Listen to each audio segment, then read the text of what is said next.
Un 15 de octubre de 1844 nacía en Alemania uno de los filósofos más importantes de los tiempos modernos y que ha ejercido gran influencia en el pensamiento contemporáneo, el pensador alemán Friedrich Nietzsche. El día de hoy, como homenaje por la conmemoración de su natalicio, voy a leer un texto que se llama La voluntad de poder como arte. Dice así: en la obra que vio luz para el público en general después de la muerte de Nietzsche, La voluntad de poder, tenemos el privilegio de apreciar la concepción que el pensador alemán tiene sobre el arte y su papel fundamental en la vida o en la existencia del hombre. Ya en su primera obra, El nacimiento de la tragedia, se había abordado un primer planteamiento del arte en torno a la tragedia griega. De allí comenzó la visión del arte trágico como el que afirma la vida, aún en el dolor y en el sufrimiento. Pero en La voluntad de poder, la concepción del arte adquiere la connotación más clara y precisa de afirmación y justificación de la existencia, a la vez que se aprecia como máxima expresión de una voluntad vigorosa y saludable que enfrenta la vida con alegría y con júbilo, y como una característica fundamental del superhombre. Veamos un poquito más este planteamiento para Nietzsche. El arte debe ser la forma, la expresión del esplendor del hombre transformado, es decir, del superhombre. Incluso la filosofía en la tradición es una forma de la decadencia humana para el pensador alemán, pues está ligada a la moral, a la mentira, a Dios como la expresión máxima de su decadencia. Cito y abro comillas: el filósofo artista, concepto elevado del arte, el pequeño elaborador de una mentira exclusiva. El mundo puede considerarse como una obra de arte que se engendra a sí misma. Cierro comillas. El filósofo artista es el verdadero y genuino artista. Es el que crea, el genio, el que se eleva por encima de todo esquematismo e ideología tradicional y los rompe creando algo único. No imita, no expresa algo ya creado. Es como un dios que juega, que inventa, que crea y destruye lo ya establecido. El mundo, el cuerpo, se vuelven objetos del arte. Son obras de arte en sí mismas porque son la expresión de una voluntad de poder, de una voluntad que domina, que expresa su vigor y fuerza frente a la vida. El artista genuino se entiende aquí como aquel que tiene la capacidad de dar transparencia a aquello que está oculto bajo una cortina o un antifaz, es decir, da claridad y muestra las cosas tal como son.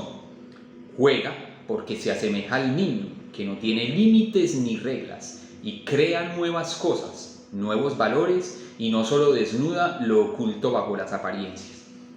Lo bello, la belleza, es todo aumento de poder, de fuerza en la voluntad, todo lo creado y único, toda armonía y dominio de los instintos opuestos.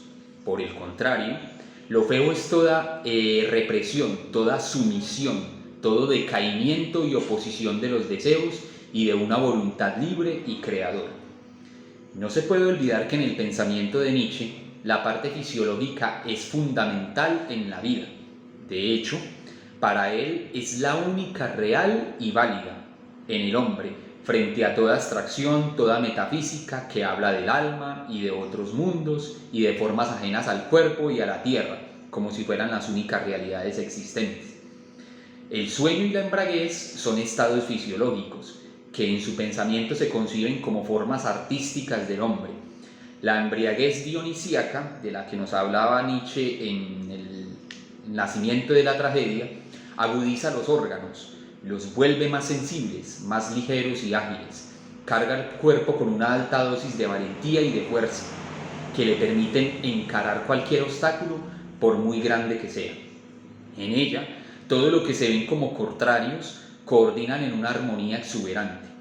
El artista es para Nietzsche solo el fuerte, el vigoroso, el embriagado que crea, que es ágil, rápido y coordina todo lo que en apariencia es opuesto, es capaz de darle armonía y de relacionar entre sí cosas opuestas. El estado estético es la armonía, la mezcla de sentimientos que en el papel se ven como contrarios, como por ejemplo el sentimiento de bienestar y de deseo, la plenitud y la irritación, la alegría y la tristeza.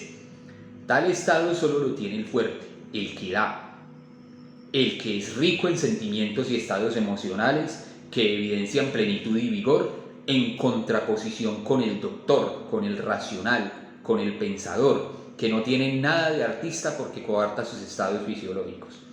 El arte es, por ello, una forma suprema del hombre, de un cuerpo sano, de un cuerpo fuerte y de un sentimiento vital que impulsa la vida y su disfrute, una vida sentida y afirmada que no se niega por otros mundos, por otras realidades que no existen. Desde la óptica del arte, lo feo, lo débil y lo enfermo son vistos como algo que motiva la visión artística en razón de la repugnancia que despiertan. La crueldad y el poder sobre uno mismo son vistos como muestras de vigor y de salud. Lo bello armoniza y coordina los opuestos, está relacionado con lo sano y con lo fuerte.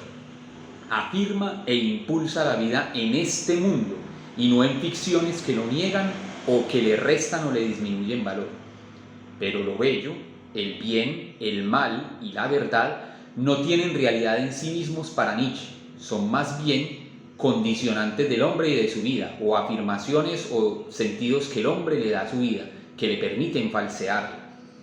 De hecho, Nietzsche se opone enormemente al pensamiento, ya que lo considera lo menos inmediato y lo menos natural, por así decirlo, en el hombre. Lo vuelve lento, torpe, lo debilita, lo enferma. El pensamiento es un modo de darle sentido al mundo, pero de una forma poco genuina y poco acorde con el hombre, ya que lo desgarra porque es opuesto a las condiciones fisiológicas que actúan en el mismo acto sin medir o sin pensar en las consecuencias lejanas. Esto es así porque los juicios de lo bello no son teóricos, no tienen nada de racionalidad y de lógica, son instintivos y más acordes con lo que somos como humanos. En el arte genuino no hay cabida para el pensamiento y para los juicios lógicos. Y como la vida es vista aquí desde un punto de vista estético, todo juicio lógico y racional es falso y antinatural frente al juicio estético que falsea o que le da sentido a la vida sin negarlo. Sucede igual con las palabras, porque en su uso va implicada una pérdida de nuestra autenticidad. Abro comillas y cito a Nietzsche: la palabra diluye y atontece, despersonaliza, haciendo más vulgar lo que suele ser extraordinario. Podemos entender entonces que las palabras son formas vacías, invenciones lógicas que no dan una cuenta absoluta de las cosas, o no dan una cuenta acorde a lo que son las cosas. Para Nietzsche, lo más simple y carente de sentido que hay son las palabras, son el lenguaje. Reduce al hombre a lo más simple y fuera de sí, a ser un hombre no genuino, no acorde consigo mismo. Por el contrario, el estado estético posee una riqueza comunicativa, natural, por así decirlo, e inmediata, y una comprensión fisiológica que no es del orden de la abstracción racional. Lo que el pensamiento llama amor y también el deseo sexual son ejemplos de esta capacidad comunicativa que a través de los gestos, de las imágenes, de los estímulos y de los signos vitales evidencian una riqueza comunicativa enorme y son fuentes que alimentan el arte. La lógica, el pensamiento y la palabra son parte de lo feo, de lo que contradice al arte. Toda objetividad y racionalidad y sufrimiento debilitan y son estados de ánimo no estéticos. El filósofo y el cristiano son ejemplos de esta negación de los instintos. Para Nietzsche, el artista ha dado más valor y sentido a la vida que el filósofo. Le otorgaron al cuerpo y sus sentidos todo el valor y no los separaron de lo real. Frente a todo ideal, frente a toda ontología y sentido tradicional de la vida, edificado en la cultura occidental que es una cultura cristiano-moral, el arte como tal es siempre afirmativo. Debe otorgarle a la vida un sentido, un valor y plenitud acordes con la naturaleza misma del hombre, con el cuerpo y con la tierra. El arte es visto como el instrumento de subversión de todos los valores e ideales, como una forma de darle sentido al mundo que no niega y perturba la vida, sino que le da valor a partir de la parte fisiológica como la única real. Al retomar en este libro la tragedia griega, Nietzsche la vio como un estimulante, como una medicina que provocó fuerza, salud y plenitud fisiológicas. El griego encaró la vida con todo el poder de su voluntad, sin miedo y sin desesperación. La tragedia mostró su enorme poder y fuerza para enfrentar el sufrimiento, el error del mundo y de la vida. No negó la vida por esto, sino que la afirmó, la enfrentó e hizo de ella una obra de arte. El trágico subvirtió el error, el sufrimiento, lo desconocido y lo volvió placer, derroche, comedia, alegría de vivir que evidencian una voluntad de poder en su máxima plenitud.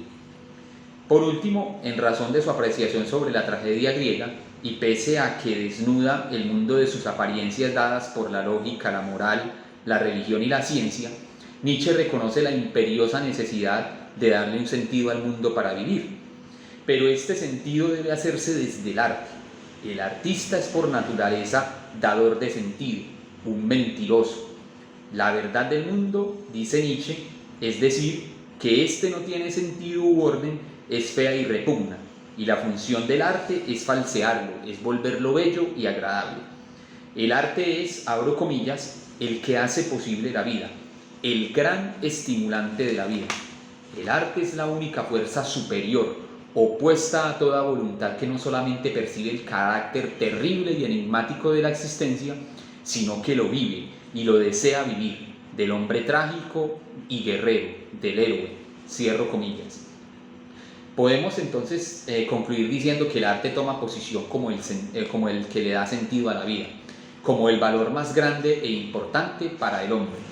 Por lo tanto, el arte lo entendemos como el que se pone, por así decirlo, en el lugar de Dios y le da valor a la vida y más valor incluso que lo que llamamos la verdad. En razón de su concepción estética, Nietzsche no da lugar posible a dioses, a una moral cristiana, a una metafísica y a un pensamiento que nieguen lo más valioso para el hombre.